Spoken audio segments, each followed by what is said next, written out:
Sa kaugnay namang balita, sinigurado ng Kamara na maipapasa on time ang panukalang 2025 budget sa kabila ng hindi pa rin pagsipot ni Vice President Sara Duterte sa plenaryo. Ayon sa isang mambabatas, hindi anya papayagan ng Kamara na masabotahe ng Vice Presidente ang pagpasa ng budget at sinabing dapat rin anyang isipin ang mga nagtatrabaho sa kanyang tanggapan. Narito ang buong detalye sa ulat ni Milky Regunan.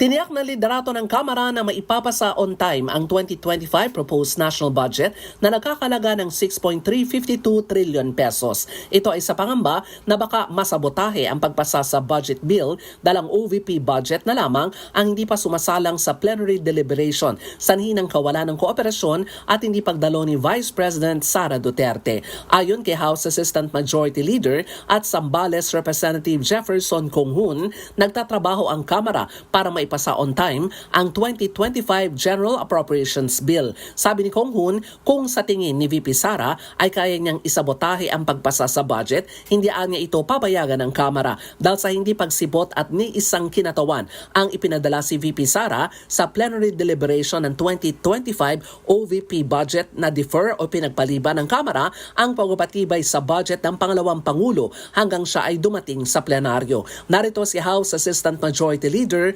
Jefferson Conghun. Hindi kami mag-aantay ng magpakailanman kasi kailangan maipasa yung budget by Wednesday.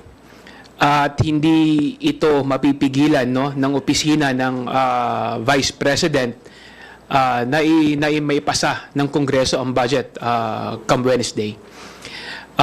Yun nga lang, katulad nga ng sinabi natin kanina, first time nangyari ito at kailangan din magdesisyon ang mayorya or ang mga miyembro ng Kamara kung ano ang gagawin dito. Dahil yun nga, first time na nangyari ito at kailangan mag-usap-usap ang miyembro ng Kongreso kung paano i-approach.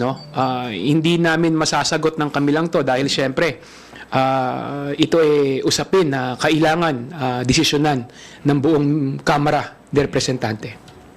Dagdag pa ni Conghun, hindi maghihintay magpakailanman ang Kamara kay VP Sara at dapat isipin niya rin ang mga nagtatrabaho sa kanyang tanggapan. Hanggang ngayon na lamang ang binibigyan na pagkakataon ng Kamara na dumalo si VP Sara sa plenary deliberation ng OVP budget bago mag-break ang sesyon. Nirekomenda ng House Committee on Appropriations ang 733.198 million pesos na budget ng OVP mula sa hinihingi nitong 2.037 billion pesos o tumbas ng 1.29 billion pesos ang nakaltas. Para sa MBC TV Network News, ako si Milky Regunan, una sa Pilipinas, una sa Pilipino.